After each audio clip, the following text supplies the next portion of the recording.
बाबा साहब की जिंदगी का वो केस जो उन्हें वकालत के क्षेत्र में महान बनाता है, जिसकी वजह से बाबा साहब को महान वकील कहा जाता है।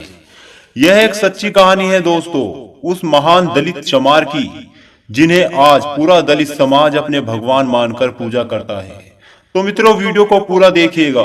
दोस्तों, जब बाबा साहब लंदन से वकील बनकर यानी कि बैरिस्टर बनकर वापस आए और जब उन्होंने कोर्ट के अंदर, कचहरी के अंदर कदम रखा, तो जितने भी कोर्ट के अंदर वकील थे, सब ने उन्हें देखकर पहचान लिया था कि ये तो वही है जो महार जाति का व्यक्ति है और ये आज काला कोट पहनकर कचहरी के अंदर आ गया है। और फिर बाबा साहब अपना ठिया ढूंढने लगे। सबके पास अपने अपने ठिये होते हैं बैठने के लिए। जब अंबेडकर को कोई ठिया नहीं मिला, तो जो दूसरे वकील थे, उन्होंने बाबा साहब की ओर देखते हुए अंबेडकर की ओर चिड़चिड़ाते मारते हुए कहा, अरे ओ बैरिस्टर, तुम बहुत पढ़े लिखे विद्वान हो, तुम्हें क्या जरूरत है कचहरी के अंदर ठिया लगाने की? तुम तो बाहर भी कहीं ठिया लगा लोगे तो तुम्हारी दुकान चल जाएगी। लेकिन बाबा साहब ने उनकी बातों का बुरा नहीं माना, उनकी बातों को गलत नहीं समझा और बाबा साहब मुस्कुराते हुए बोले, तुमने ठीक कहा। और फिर बाबा साहब कचहरी के बाहर एक जगह जाकर अपना ठिया जमा लिया। साफ सफाई कर कर वहां बाबा साहब बैठ गए और फिर बाबा साहब के पास छोटे मोटे केस आने लगे। रोजी रोटी चलती रही, हल्का फुल्का बिजनेस बढ़ा, कारोबार बढ़ा। और उसी दौरान एक सेठ और सेठानी का एक इकलौता बेटा था और उसको फांसी की सजा बोली गई थी।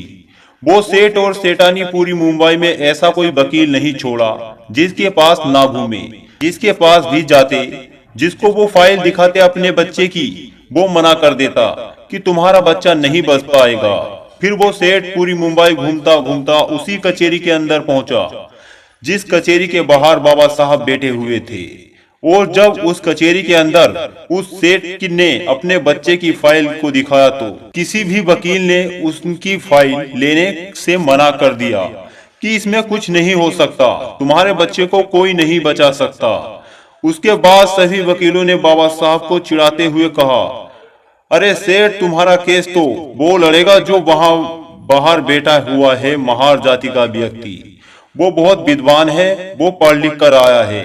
वो बाबा साहब को चिढ़ा रहे थे, हमारे मसीहा को चिढ़ा रहे थे।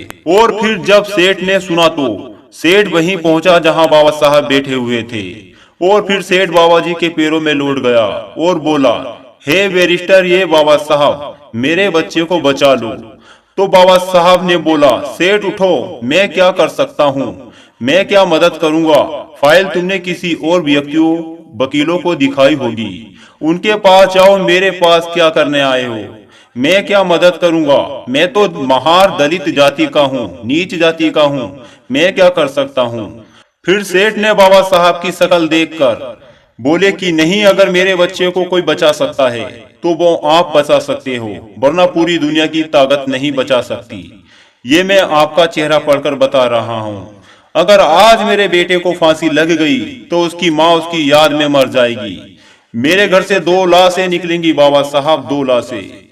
यह बात सुनकर बाबा साहब को उनके बचपन की एक बात याद आ गई, जिसे उनकी माता भीमाबाई ने कहा था, हे भीमा, अगर कभी जरूरत पड़ेगी किसी निर्दोष की जान बचाने के लिए, किसी के पूत की जान बचाने के लिए, अगर किसी अच्छे काम के लिए झूठ बोलना पड़े तो संकोच मत करना भीमा। फिर बाबा साहब ने कहा कि सेठ, तुमने ये फाइल किसी और को दिखाई?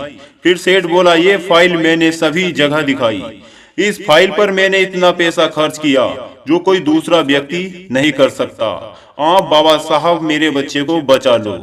और जब बाबा साहब ने उस सेठ की पीड़ा सुनी, उसका दुख देखा और बोले कि जाओ सेठ, मैं लड़ूंगा तुम्हारे बच्चे का केस।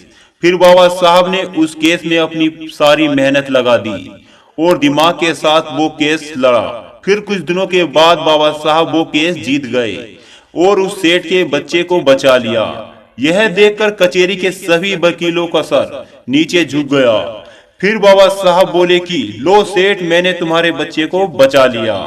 तो दोस्तों, तब से आज तक सभी बाबा साहब को महान वकील मानने लगे। तो दोस्तों, आपको यह